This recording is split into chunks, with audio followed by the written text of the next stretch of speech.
4월 개통 예정인 호남 고속철도가 서대전역을 경유하지 않고 광주와 여수로 직행합니다.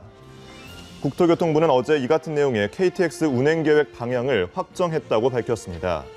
다만 호남 지역으로 운행하는 KTX가 서대전역을 경유하지 않게 되면서 현재 KTX를 이용하고 있는 서대전, 계룡, 논산 지역의 국민들을 위해서 별도의 KTX를 운행할 계획입니다. 오송역에서 광주 송정역 구간 고속철 개통에 따라 현재 일반 철도 호남선 구간으로 운행되는 KTX는 모두 고속철도를 이용해 운행됩니다. 용산에서 광주 송정, 목포의 운행 횟수는 현재 44회에서 48회로, 용산에서 여수는 18회에서 20회로 증편됩니다. 새누리당의 새 원내지도부 출범을 계기로 복지와 증세 문제가 정치권 이슈로 떠올랐는데요. 네, 내년 4월 총선까지 치열한 논쟁이 예상됩니다. 새누리당 유승민 대표는 법인세 인상 가능성도 열어뒀는데요. 보도에 이준석 기자입니다.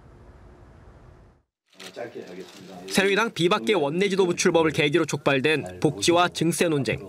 유승민 원내대표가 취임 일성으로 박근혜 정부의 증세 없는 복지 기조를 비판하고 이튿날 김무성 대표가 국민 속이기라고 직격탄을 던지며 힘을 실었습니다.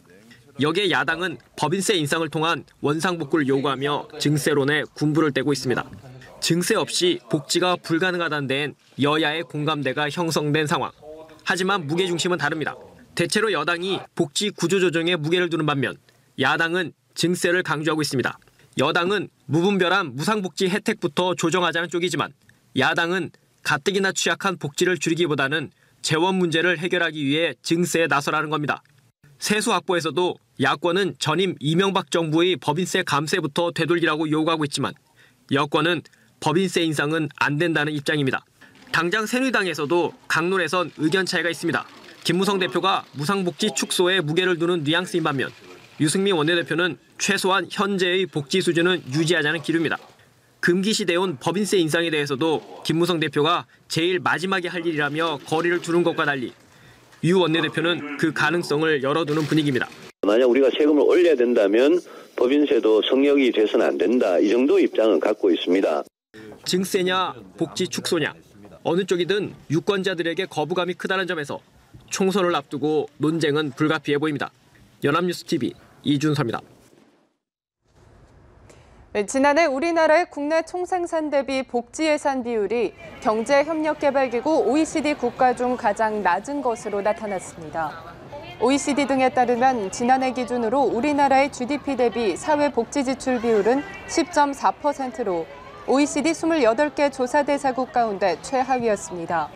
이는 우리나라의 복지 수준이 낮지만 국민의 세금 부담 역시 적다는 뜻으로도 해석할 수 있습니다. 우리나라의 사회복지 지출 비율은 10.4%로 OECD 평균인 21.6%의 절반에도 미치지 못했고 가장 높은 비중을 차지한 프랑스와 핀란드의 3분의 1에 불과했습니다. 제2차 세계대전 종전 70주년을 맞은 올해 일본 아베 신조 총리의 역사 왜곡 시도에 대한 미국 내 비판 여론이 연초부터 이어져 왔는데요. 네, 이번에는 미국의 저명한 역사학자들이 집단 반발하고 나섰습니다. 워싱턴에서 김범현 특파원입니다. 미국 코네티컷 대학의 알렉시스 더든 교수를 비롯한 미국 역사협회 소속 역사학자 19명이 미국 현지 시간으로 5일 집단 성명을 냈습니다. 연합뉴스와 연합뉴스TV에 보내온 이 성명은 일본의 역사가들과 함께 서서라는 제목으로 아베 신조 일본 총리의 미국 역사교과서 왜곡 시도를 비판하는 내용입니다.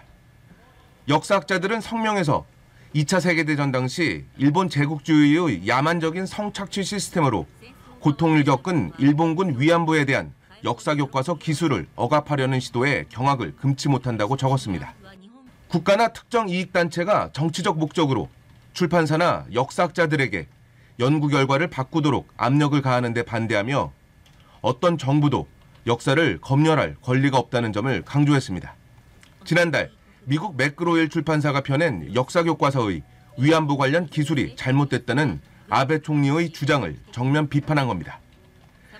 이 교과서에는 일본군이 최대 20만 명에 달하는 14살에서 20살의 여성을 위안부로 강제 모집, 징용했다는 내용이 담겨 있습니다.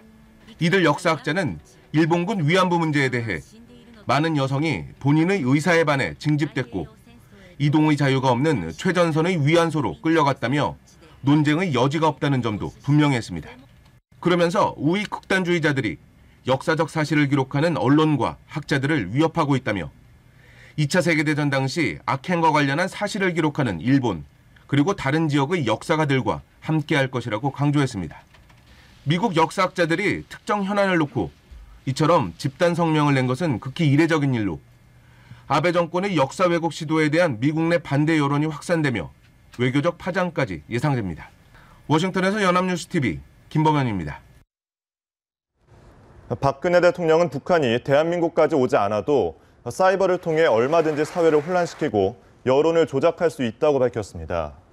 박 대통령은 청와대에서 중앙통합방위회의를 주재하고 작년과 올해 북한의 소행으로 추정되는 사이버 테러가 우리나라와 미국에서 발생했다며 이같이 말했습니다.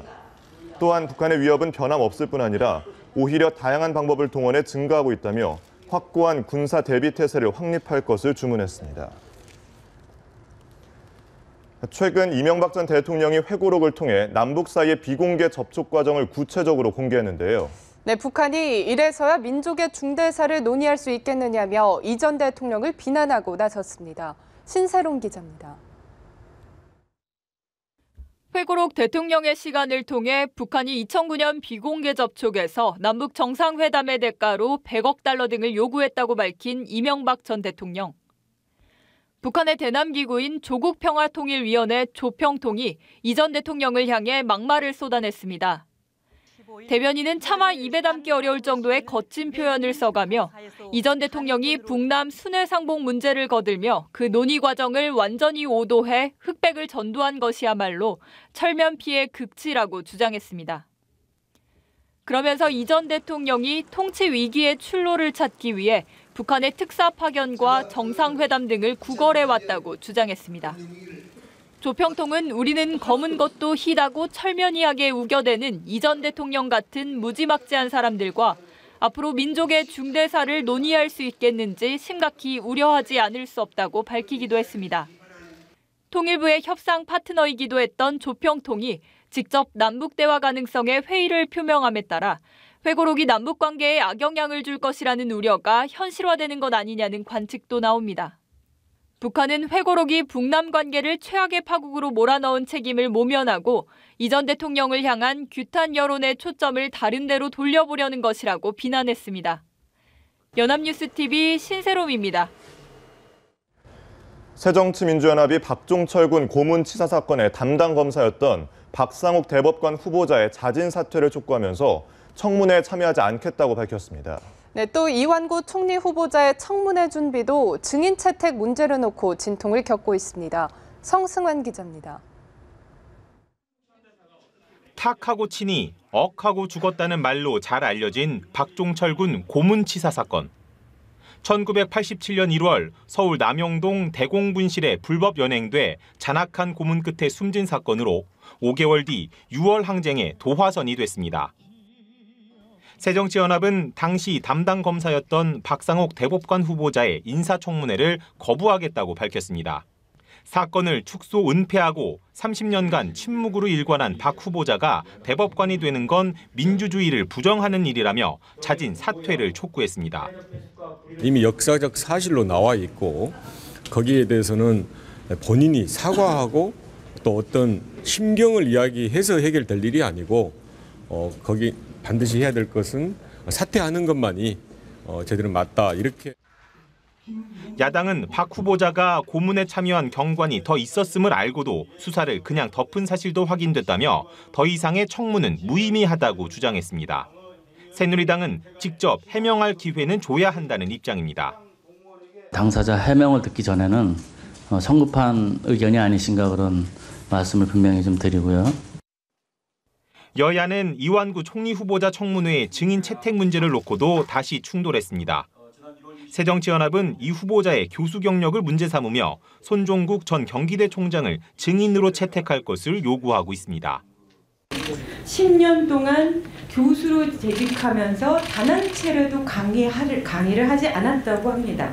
현암인 이백철 씨도 그 경기대 교수로 재직 중에 있었습니다.